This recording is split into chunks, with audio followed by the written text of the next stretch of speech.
Assalamualaikum and selamat sejahtera. My name is Nurul Ashikin, and today I'll be telling the history of North Borneo Railway in Sabah. So this is the semester project for my HTT 313.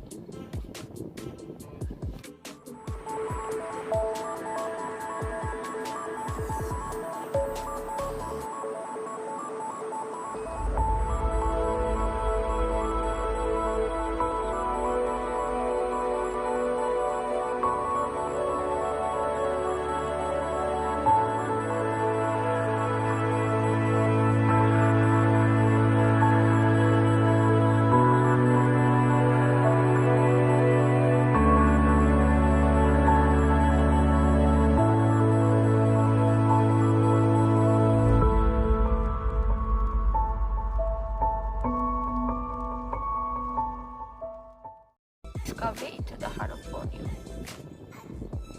North Borneo Railway is actually a joint venture project between Sutra Harbour Resort and the Sabah State Railway Department, signifying a historical collaboration between the private sector and state government.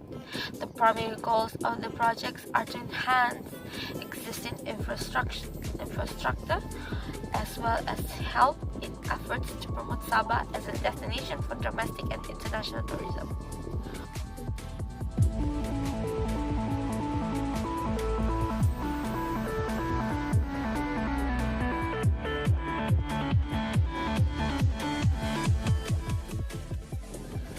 The North Borneo Railway was officially launched on 22nd January of 2000 in honor of Kota Kinabalu achieving city status on 2nd February 2000.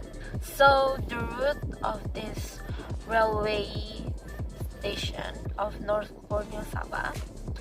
The North Borneo Railway runs 36 miles between Kota Kinabalu, the state capital of Sabah, and Papar, an agricultural town known as the Rice Bowl of Sabah.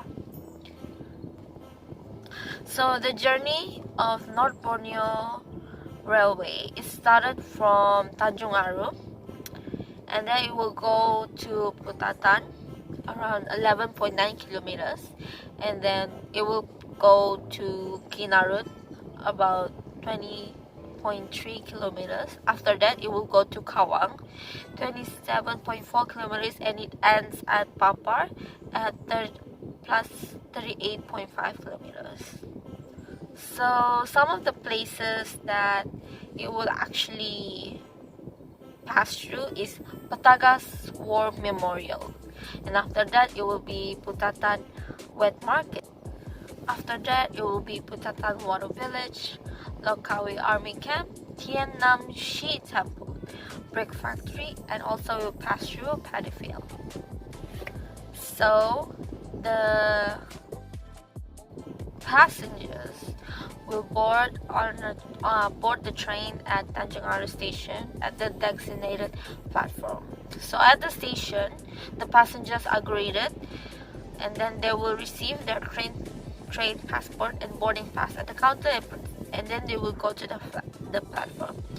So as the whistle blows during departure time, the train will commence its journey while passengers are pampered by the train stewards and treated to some of the unique and interesting sceneries in Sabah. So from Tanjung Aru, it will go past through Putatan. So this is the time where the time in history began to take over.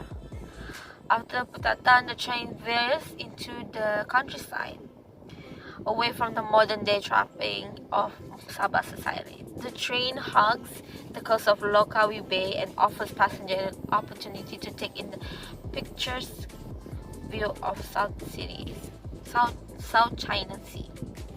So after passing to Putatan, it will go to Kinarut.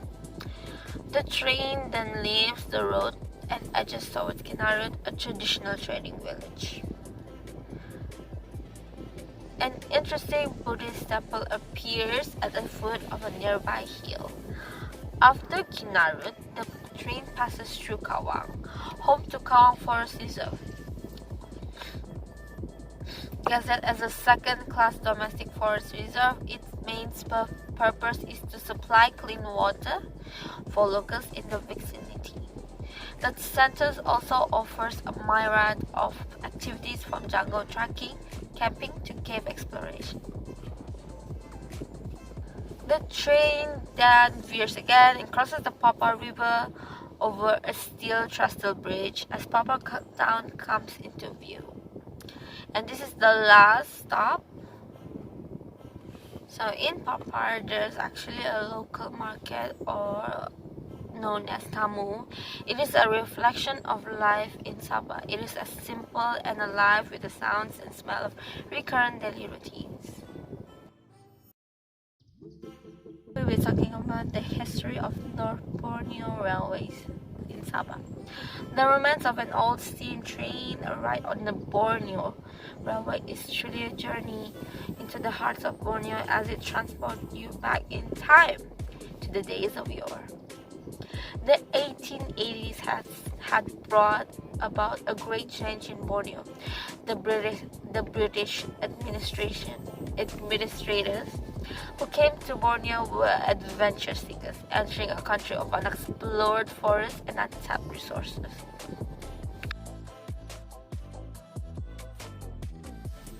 It was actually William Clark Cowie, the managing director of British North Borneo Chartered Company, who believed that the building of railways would pave the way of the opening up of land for commercial cultivation.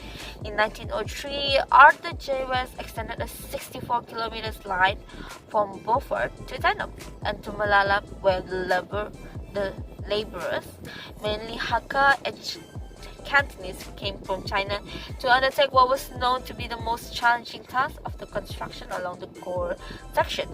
In the meantime, the 90 kilometers from Beaufort to Jesuton, now Kota Kinabalu, was also constructed.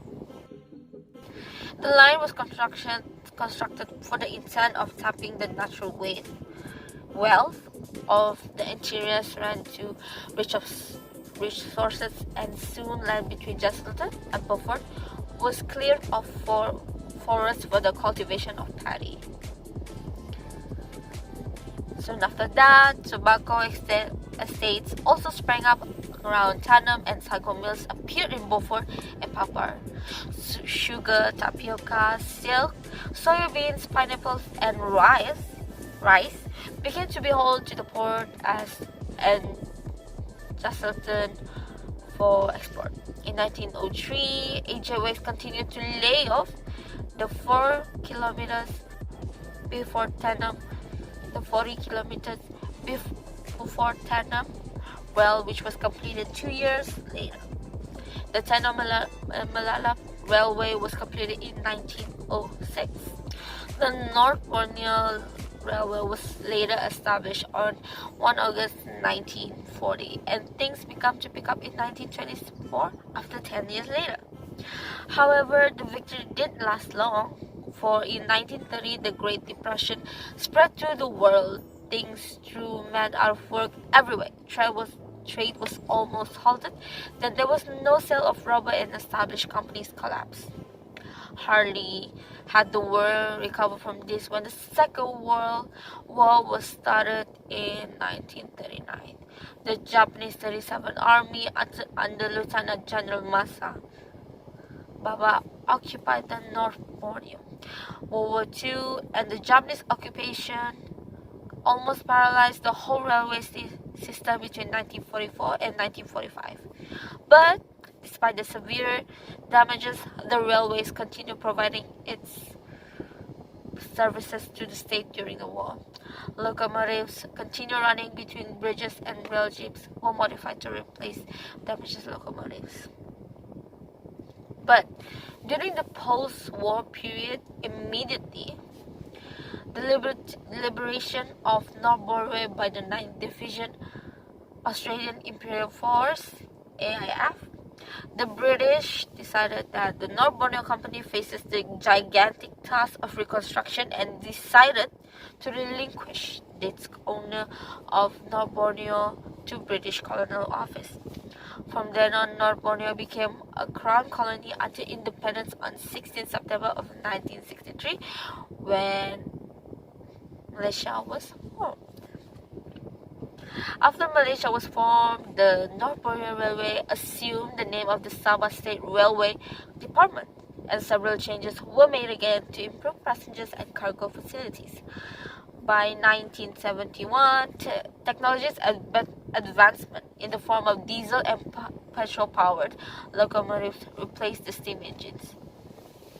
The railway was later celebrated in the centennial anniversary in 1996 as the oldest form of transportation in the state.